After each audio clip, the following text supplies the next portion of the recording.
Get into the cover story here, and one of the biggest stories, of course, right now in the sports world is the NHL Trade Deadline. It has come and gone. Those fighting for the cups, well, they certainly stocked up at this deadline, and those teams that were at the bottom, well, they seem to be selling off a little bit. Here to help us discuss the trade deadline, we're going to bring in our favorite, my friend, Kevin Kurz, who covers the NHL and the New York Islanders for The Athletic. Kevin, how's it going? Welcome to the show.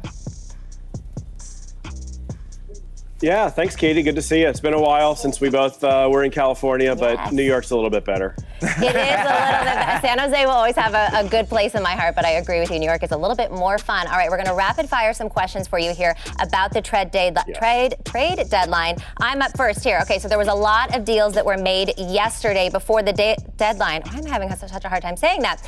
What was one of the biggest trades that you saw come through? Yeah, there were a few. I think the biggest deal that went down was Marc-Andre Fleury to the Minnesota Wild. Last season's Vezina Trophy winner as the NHL's best goaltender. He had been linked to a few teams. The Wild was a little bit of a surprise, but they came in and they need help in goal. They're 20th in the NHL in goals allowed per game, which is not great. Marc-Andre Fleury should help that. Andrew Copp to the Rangers is another move I like. They desperately need more 5-on-5 scoring. He can slot in as a third-line center, help balance out their lines a little bit. And Claude Giroux to the Florida Panthers. That was not a deadline deal. That happened a couple days ago, but the Panthers already have a loaded offense. They're bringing in one of the Philadelphia Flyers' all-time leading scorers and their former captain, and that should only make them more dangerous. Nice, Kevin. Now, you mentioned Andrew Copp going to the Rangers, but they were trying to fill some holes in their roster for this playoff run. What did you think of the trades they made? Yeah, I really like what the Rangers did. Like I said, Copp is going to be the third-line center. That allows a guy like Barclay Goodrow to play on the fourth line where he's probably better suited. They add another fourth-liner in Tyler Mott that gives them a little bit more depth. And they also brought in Justin Braun, another guy out of Philadelphia and someone that I actually covered in San Jose. Very underrated defenseman, in my opinion. Someone in Philadelphia told me he has one of the best sticks in the defensive zone in the league, and I can see that. And so, he's going to be a right-side defenseman for them.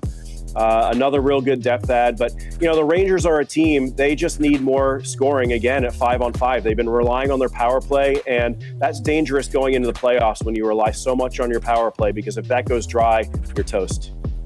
All right, Kev, now we've seen all the moves that are being made. Everybody's getting themselves in the position for that postseason run. Based solely from a betting perspective, who do you think improved their odds the best to be considered the Cup contenders? Yeah, I do think Minnesota probably increased their chances more than any other team, just because you look at goaltending and it's the most important position in the game on a nightly basis, but especially in the playoffs. And they didn't stop at goal. They added some nice depth pieces at forward and on defense. They bring in a guy, Nick Delorier, Jacob Middleton. These are two really big guys, really tough guys, and the type of players that you really can never have enough of those in the postseason. So they're going to add that little sandpaper element, the toughness. But, Fleury, if he's on his game, he can steal a game. He can steal a playoff series all by himself. And Minnesota is a team that can put up consistent offense. So I would look at them as a little bit of a sleeper headed in the playoffs.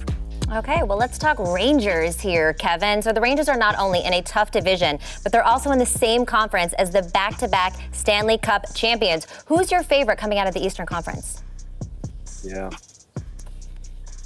Well, I know the Florida Panthers are at the top of the standings. The Carolina Hurricanes have had a very good season. But to me, it's still the Tampa Bay Lightning, the two-time Stanley Cup champs. In my opinion, until somebody knocks you off that podium, you're still on that podium. You're still the team to beat.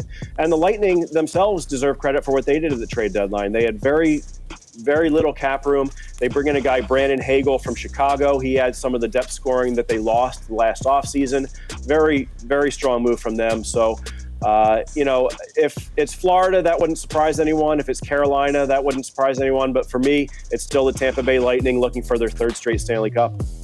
All right, Kevin, we know that you cover the Islanders. However, I want to know from everybody, what is your best bet tonight for the New Jersey Devils taking on our New York Rangers? We'll start with you. Okay, I got the money line total goals, game prop combo, money line Rangers under 5.5 goals. Got it at plus 235. Now, the Rangers average 3.2 goals over their last 5 and 10. The Devils, I know they've given up over six goals in their last 3, but you got to think about the rivalry. You got to think about some of the injuries the Rangers have faced. I think it's going to be a low score. If anything, I want to stay away from that hook. I don't want to go over and then they get 5 total goals. I'm not going with that. I like the odds, and I want to have a little fun with it. All right. Nice. I'm going to keep it simple. Rangers money line. When you look at the Devils, they've been struggling in the 5-on-5 situations. At 20 of their last 21 goals they've given up have been at even strength. And when you add to the fact that Igor Shesterkin is going to be between the pipes, I like the Rangers in this one. All right, Kevin, best bet.